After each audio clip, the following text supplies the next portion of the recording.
late 1980s, scientists would discover the endocannabinoid system within the human body. Now, this would lay waste to claims for decades. The cannabinoids had no beneficial purpose for human consumption.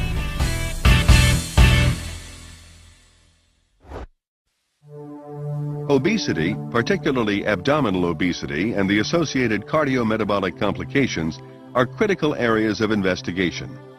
The endocannabinoid system helps to regulate the central control of energy balance and peripheral metabolic processes, both of which may contribute to cardiometabolic risk factors.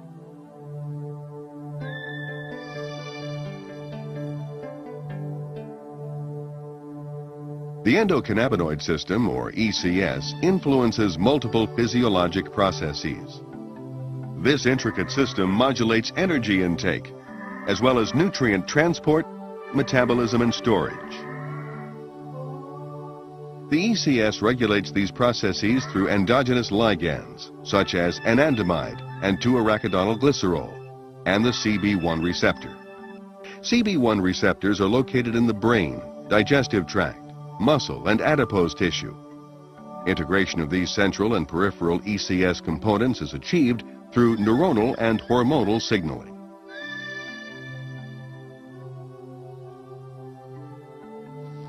Within the brain, CB1 receptors are among the most abundant G-protein-coupled receptors.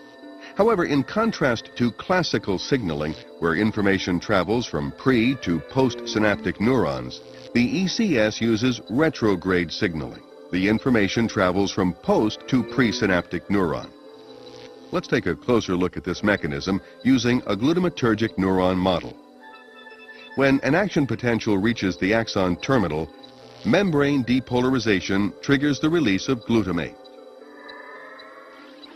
Glutamate binds to postsynaptic glutamate receptors, inducing calcium channels to open. During periods of intense neural activity, calcium accumulates in the postsynaptic neuron. This calcium buildup causes the synthesis and release of endocannabinoids from membrane lipids. Diffusing across the synaptic cleft, the endocannabinoids bind to the CB1 receptor, activating the G proteins. Activation influences ion flow. The result, suppression of presynaptic neurotransmitter release. Endocannabinoids are subsequently taken back into the cell and enzymatically degraded. In addition to acting as neural messengers, endocannabinoids mediate paracrine and autocrine signaling in adipocytes, hepatocytes, and other cells.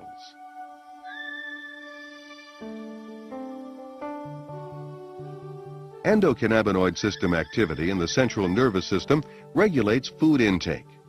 For example, ECS stimulation by hunger and fasting signals stimulates appetite and increases the palatability of food. Endocannabinoids slow gastric emptying and GI transit and appear to stimulate secretion of ghrelin, a neuropeptide that increases appetite and food intake. After eating, cholecystokinin in the duodenum triggers satiety signals. Subsequently, ECS activity is decreased through suppression of CB1 expression. An increase in the adiposity hormone leptin decreases endocannabinoid levels in the hypothalamus and decreases food intake. ECS regulation of peripheral metabolism influences energy balance. Stimulation of the ECS increases food intake and adiposity.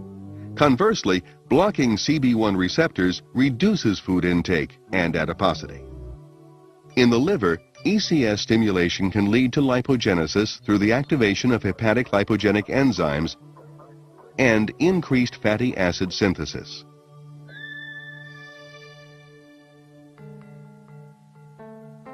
Chronic stimulation of the ECS is associated with dyslipidemia.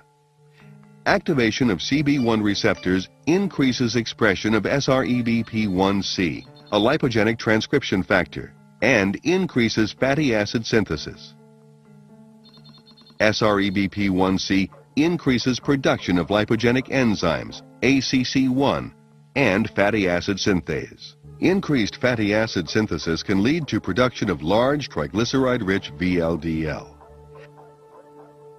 Large triglyceride-rich VLDL sets the stage for the atherogenic lipid profile of small, dense LDL, decreased levels of atheroprotective HDL, and overall increases in cholesterol and triglyceride levels. Adiponectin, another hormone secreted by adipocytes, regulates lipid and glucose metabolism. Adiponectin is believed to regulate fatty acid oxidation in muscle and liver, thus improving insulin sensitivity.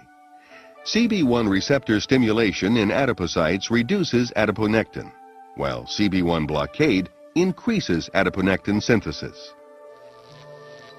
Metabolic dysregulation leads to a constellation of symptoms including abdominal obesity, atherogenic dyslipidemia, hypertension, insulin resistance, prothrombotic state, and pro-inflammatory state.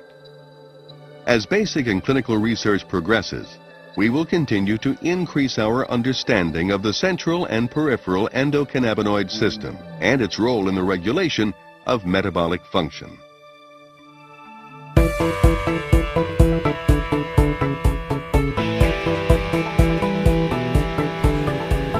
There you have it, in one plain video. Cannabis could be mankind's symbiotic plant. Until next time, I'm William Martin with Cannabis Science.